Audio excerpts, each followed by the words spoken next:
What's up everybody, it's your girl Nia, the video gamer, and I'm so sorry that I haven't made a video in a little while. I'm currently visiting my family for the summer, so I've been a little preoccupied with them, and I'm just gonna come on and make a really quick video because I know I've been gone for a minute, and I honestly really haven't had a whole lot to talk about considering that there hasn't really been much significant news, but I do kind of have a little topic that I want to talk about today.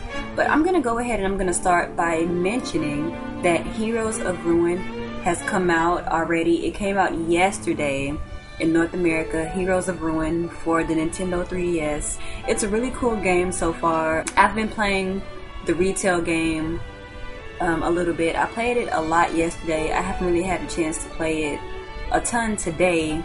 But so far, what I can really say about the game is the game, it's a good game. Not great, but it's a good game. So if you're bored this summer, you're finding yourself not having anything to play, I would definitely recommend it, especially if you also have friends with the 3DS, because it's one of those kind of games that it's better with friends. I haven't had a chance to play it single player yet, but I did play a little bit of the single player when I acquired the demo. And you know, it's fun. So far what I have been playing, I haven't really delved that deeply into the game. It's a really simple game, you know what I mean? Like the enemies are cool, but they're not that complex. But I'm just saying maybe it's that way because I'm still early in the game. So hopefully as the game progresses, you know, the enemies get a little bit more challenging, and the skill sets and your weapons and all of that get a little bit more complex as well. But so far, it's a really good game, you know. Like I said, like I've been playing with some buddies. It's been a ton of fun. And, you know, I really wanted to support this game because even though it's not perfect, it is definitely something that InSpace like put their all into. They put a chunk of content into this game. It's a very ambitious IP, and you know, if I have the opportunity, I really want to try to support new ambitious IPs. You know, don't complain about remake after remake and sequel after sequel if you're not going out and supporting ambitious IPs, because you never know. You know, Heroes of Ruin might not be so great now, you know what I'm saying, but if there is a chance that they could, you know, make a sequel or another game of the same style and the same genre, they could fix all of those little quirks that people might have complaints about in the current game. But so far, the only thing that I can say that is a complaint, something that kind of distracts me from the actual experience of the game, would have to be the voice chat. But I think it probably depends on your friends' internet speeds and the mics that they're using, because it differs from person to person.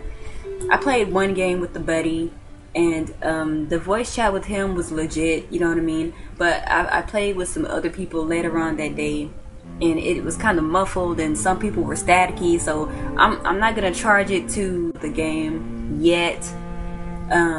So you know, I'm like my thoughts on the game are still pending, so don't really take this as a review or anything. These are just my first initial thoughts on the game. But so far, it's pretty good. Like I said before, if you have some extra change, you know what I'm saying, go ahead, spend it, get it, whatever. So far, it's a really good title. So anyway, what I really wanted to talk about today is what is next gen? Because you hear a lot of people going back and forth saying, I'm gonna take this from a Nintendo standpoint, seeing as how I'm a Nintendo fan first. A lot of people have been saying, you know, well, the Wii U is next gen because of the graphical prowess, or because of the tech inside of the actual console isn't, you know, just the newest cutting edge tech. And you know, some people are saying, you know, how can this be a next gen console and it doesn't even have a DVD player, let alone a Blu-ray player, X, Y, and Z. And to me, I look at it this way. I feel like you should define generations based on the company. You know what I mean? I think it depends on the company. For example, you know, Sony is a hardware company. So for Sony, the next generation of consoles are going to have something to do with hardware, such as how the original PlayStation had CD support, I think. Don't quote me, I don't remember. But I think that the original PlayStation You were able to play CDs on it as well as games. The PS2, the big gimmick that the PS2 had was that you could play DVDs on it as well as play your games, and that was a major seller for the PS2, the fact that it was a multimedia device. And then with the PS3, you know what I'm saying, they have the Blu-ray player and all that, so it's, you know, their focus is hardware. They're a hardware company, so their consoles are of course going to focus on being a multimedia device, because that's what they do, that's what their company is about, you know what I'm saying, that's just what they do, right? And as far as Microsoft is concerned, I know that Microsoft got a lot of crap this E3 because, you know, they talked about a lot of applications and all of the new things that Xbox Live will have and different features, like, you know, with Kinect, and then the Microsoft Smart Glass. And a lot of people are like, you know, well, Microsoft, this is E3, this is a gaming expo, why are you talking about all these applications and different softwares that people don't care about? Well, believe it or not, people, there are people out there who do care about these different applications in the software, and it's also rumored that the next Xbox is supposed to have Windows 8. Like, that is a big feature for Microsoft, because Microsoft is a software company. So for them, that is going to be what they might consider to be next gen. And that's, of course, this is my opinions. I didn't go to Microsoft or Sony and ask them any questions about this. But think about it, people. Think about the context of the companies that you are bashing or you are talking about. Look at their history. Look at what they do. Microsoft is a software company. So any iteration that they have after this, there's going to be a strong software focus as well as games. You know what I mean? And as far as Nintendo is concerned, everybody knows that Nintendo is the only game company, like gaming only company left. Like, if Nintendo died, like their games all that died, just went away, that's it for Nintendo, because that's all they do is gaming.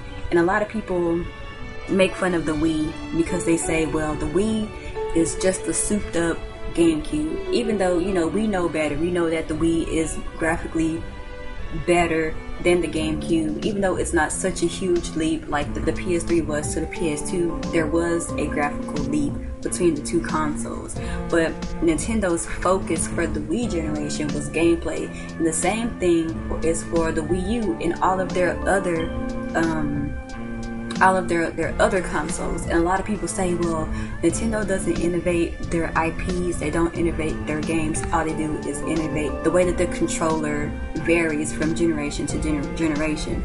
And that's because Nintendo is a game company, therefore to them the next generation is all about the way that you play.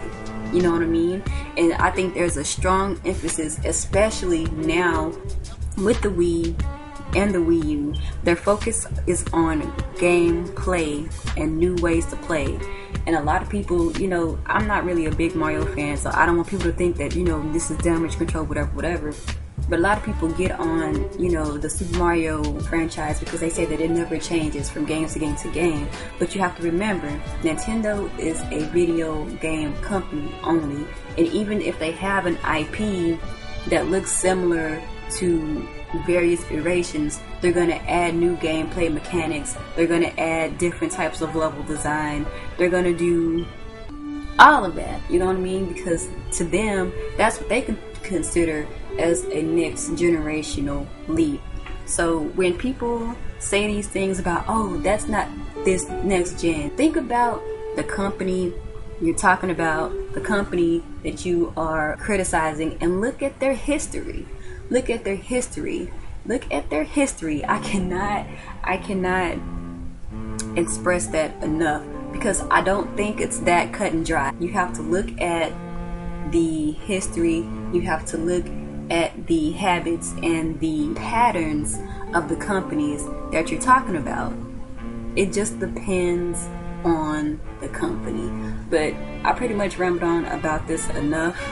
That's pretty much all I'm going to talk about today. You guys tell me, how do you feel about this? What is next gen to you? How do you view next gen, you know what I'm saying, as far as modern gaming is concerned? Because I think I look at it more from like a retro, old school gamer kind of point of view. And that's pretty much all I have to say about that. This video is getting super long for no reason. And I'll talk to you guys later. Peace.